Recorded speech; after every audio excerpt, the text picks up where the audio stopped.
In this hands-on tutorial, we're going to see how the NOMAD Encyclopedia API can be used to programmatically explore materials data. In particular, I'm going to show how the API could be used for searching interesting materials for photovoltaic applications. This example will demonstrate the basic principles for accessing the data, and on the tutorial website you can find a list of exercises that you can try on your own. API stands for an application programming interface. In practice, this simply means a set of conventions for querying the data remotely. The API paths and formats for accessing the Encyclopedia API can be found from the NOMAD Lab website under the NOMAD API link. We will be focusing on the Encyclopedia section. Each subsection here indicates a path through which a particular set of results can be queried. The NOMAD APIs can in principle be accessed through any tool that supports sending and receiving HTTP requests. Typically, you use a programming language of your choice for performing these queries, as this way you can conveniently manipulate the queries and analyze the results. In this tutorial, I will be using Python and a few very standard libraries for showing how these requests can be performed. You can use any environment of your choice, and if you cannot use your current computer for running the exercises locally, I would recommend using some of the free online notebook services. For example, Google Colab has all the required libraries installed by default, and you can simply start a new notebook there. We're going to start off with a new Python script. The three external libraries that we will be using are requests for accessing the API, NumPy for easier handling of results, and matplotlib for plotting. These can be easily installed through pip, or if you are using, for example, Google Colab, they are installed by default. Let's start off by importing these three.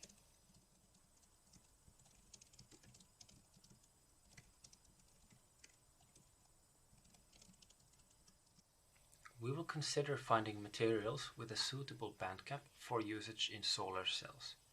We're going to base the search on the so-called Shockley-Queisser limit, which says that the ideal bandgap for capturing solar radiation is somewhere between 1.0 and 1.6 electron volts. We will use this criteria to find some interesting materials, and we will simply ignore all other criteria such as the stability, toxicity, and so forward. The quality of the calculated bandgaps also depends heavily on the used method. We are going to focus on results from the GGA family of exchange correlation functionals, and from experience, we know that this method underestimates the bandgap by around 50%. We will use this knowledge to adjust the bandgap range accordingly. The first API route we are going to use is called Materials, and it is used for performing material searches. We can open the documentation page to see what query parameters this route accepts. Throughout this tutorial, we will be using only two functions from the requests library, get and post. In the documentation page, you can also see which one of these you should use for a particular route. Whenever using a post function, you are typically sending some more complex data to the API. In this case, the API accepts the search parameters as a JSON document. First, we want to restrict the search so that we only consider bulk 3D materials and the GGA family of functionals. Then we restrict the bandgap range from 0.5 to 0.8 electron volts. This is the modified range that we think is appropriate for the GGA functional.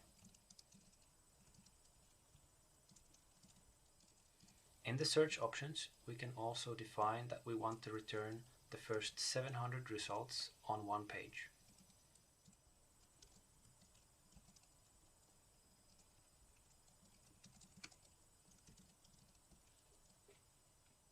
The last important step before running the query is to enable the so-called restricted search.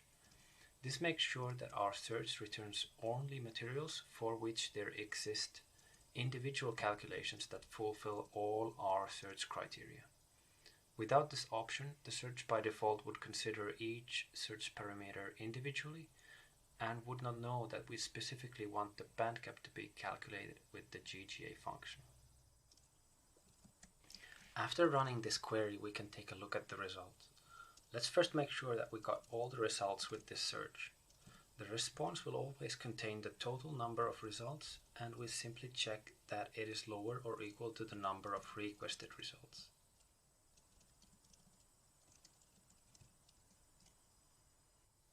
Then let's see what the contents of the actual response object are.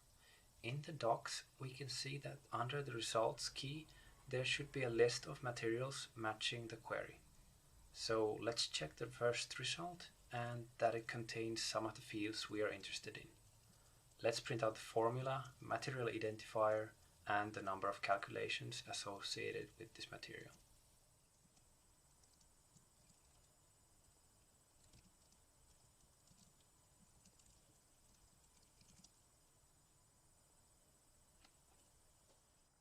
Next, we would like to somehow measure which of these 600 plus materials might be worth looking at. Perhaps we can assume that the number of calculations performed for the material indicates to some degree the relevance of these materials. So let's order the results based on this field.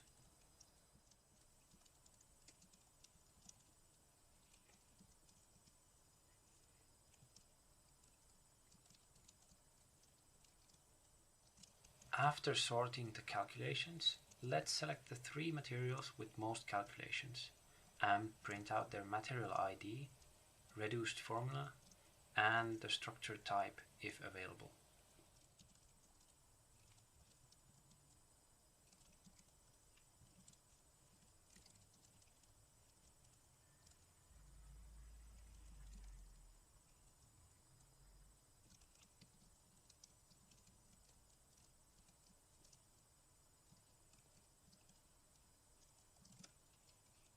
Perhaps unsurprisingly, we see that silicon in the diamond lattice comes out on top, as it is currently the basis for commercial solar cells. In the second and third place, we also find 2 other materials which have been used in photovoltaic applications. This to some degree validates our materials mining approach, although we made a lot of simplifications and assumptions. Let's finish off this example by plotting the band structure of one of these materials. For this, we select the first material and use the calculations route that returns us information about the calculations related to a particular material. In the documentation, we can see that this API route returns a calculation ID for the representative band structure, which is also shown in the overview page of the graphical user interface. We can use this calculation ID to fetch the band structure with the API route that is used to query properties for individual calculations. By combining information from these 2 API routes, we can now fetch this band structure and plot it. Let's first do a request that fetches the calculation identifier for the representative band structure.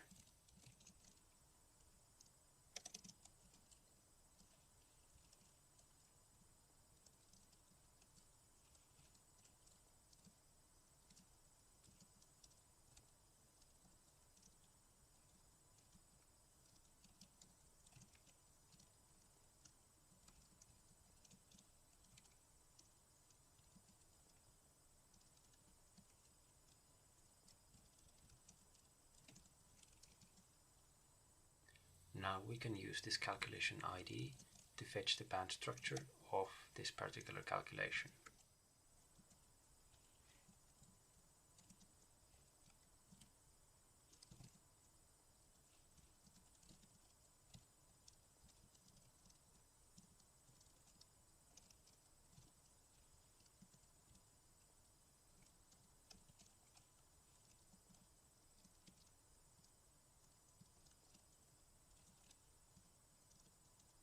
The band structure is organized into segments. We will first gather the energies of each segment into one array. Then we can do the same thing for the K-point information.